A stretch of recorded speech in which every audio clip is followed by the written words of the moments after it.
বহু সমস্যা মানুষের, সত্যি করে মানুষের পৃথিবীতে এত ধরনের সমস্যা, প্রত্যেকটা মানুষ সমস্যা সেম ফেস করছে না। আপনার কাজ ছিল, কাজ চলে গেছে, কারোর কাজ পাচ্ছে না, কারোর বিয়ে স্থির হয়ে ভেঙে যাচ্ছে, কারোর জানা জিনিস ভুলিয়ে যাচ্ছে, কারোর জিনিস হারিয়ে যাচ্ছে, কারোর অর্থ নষ্ট হচ্ছে, কারোর সোর্স অফ ইনকামটা নেই, মানে বিভিন্ন লোকের বিভিন্ন সমস্যা। আজকে মূলত আলোচনা করব, কারণ আমি শিল্পীদের নিয়ে কিছু কিছু জিনিস আলোচনার টিপস দিচ্ছি এখন। তাহলে আমাদেরকে মাথায় রাখতে হবে যে আমি কী করতে চাইছি, যে আমি আর্টিস্ট মানে ছবি আঁকি, বহু রয়েছে ছবি আঁকা। এবার গ্রহগত কোথায় অবস্থান, যখন দেখবো তখন গাইড করতে পারবো কেন সাকসেস পাচ্ছে না, ওটা কর্মকারক গ্রহ কিনা, ওটা থেকে আমার ভাগ্যের উন্নতি হবে কিনা, যখন ছক দেখবো তখন আলোচনা করতে পারবো। যেহেতু জানি না, যে আপনি নিজে জানেন যে আপনি ভালো শিল্পী, ভালো আঁকছেন, ভালো কিছু করছেন, এই শিল্পী মানে আর্ট, তাহলে কীভাবে আপনার সাকসেস আসতে পারে সাময়িক টিপস দিই। প্রথমত ছবি যখন আঁকাআঁকি করবেন, সবসময় যেন আপনার মুখটা উত্তর পূর্ব কোণাকুণি করে ছবি আঁকবেন, এটা যেন কোনো রকম ভুল না। এখন থেকেই অভ্যাসটা করুন, কারণ শিল্পীদের একটা নির্দিষ্ট পেশেন্স থাকে, জানি অনেকের থেকে পেশেন্সটা ভালো সেই সাবজেক্টের প্রতি, নাহলে একটা ওই ধরনের আর্টের প্রচুর, তার আগে পরীক্ষায় ফার্স্ট সেকেন্ড থার্ড হয়ে যায়, ওই পেশেন্স যদি কারোর অন্য ক্ষেত্রে থাকতো, কথার কথা বলছি। তা প্রত্যেকটা ক্ষেত্রে পেশেন্স তার আলাদা আলাদা থাকে, সবারই কিছু না কিছু পেশেন্স আছে, সেগুলো ক্ষেত্র বিশেষ, কিন্তু অনেকের সার্বিক পেশেন্স আছে। তো এগুলো সব আলাদা আলাদা বিষয় রয়েছে।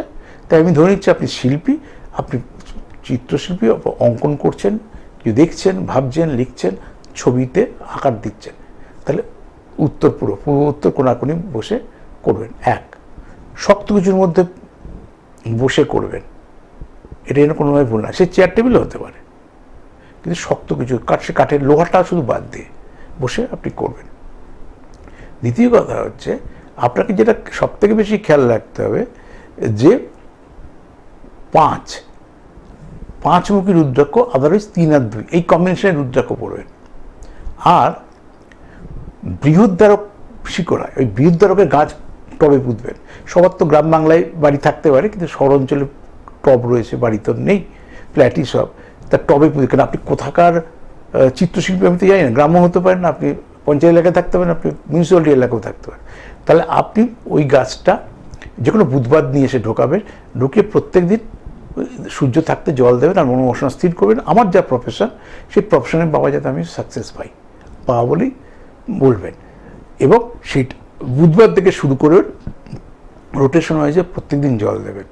যেদিন থেকে শুরু করবেন সেই দিনটা নিরামিষ খাবেন, আর কোনো দিন আর নিরামিষ খাওয়ার প্রয়োজনীয়তা নেই, যেদিন গাছটাকে ঘরে আপনি আনছেন অ্যাম্বিশন স্থির করে। আর ওই গাছটা যখন নেবেন তখন গাছের কোনো দামাদামি করবেন না, এটা যেন ভুলো নয়। আর সবসময় জল দিলে তামার ঘটিতে দেবেন, আর মিনিমাম 3 বার দেবেন, ঊর্ধ্বে 9 বার দেওয়া যায়। 9টা গ্রহ 9 বারের বেশি জল দেওয়া উচিত না, কিন্তু আপনাকে মাথায় রাখতে হবে আপনি 3 বারই জলটা দেবেন। কারণ 5টা 3 দুয়ে ভাঙলাম, তাহলে ম্যাক্সিমাম 5 দিতে পারি, আদারওয়াইজ 3 দিতে পারি বিজোড়ে, কিন্তু সেটা স্বাদ যাবে না। 3 বারে করে জল দিন, তারা কিংবা বৃহস্পতিও সন্তুষ্ট থাকবে, আর মার্কারিটারও আমার কোনো ডিসব্যালেন্স থাকলে সেটাও আমার কিছুটা নিউট্রাল হবে। অথচ আমার আঁকায় মনোসংযোগ বাড়বে, আঁকার জনপ্রিয়তা বাড়বে। এই কাজটা আপাতত করুন, পরবর্তীকালে আপনি আসবেন, আমি তো আপনার সঙ্গে ছিলাম, আছি, থাকবো। নমস্কার।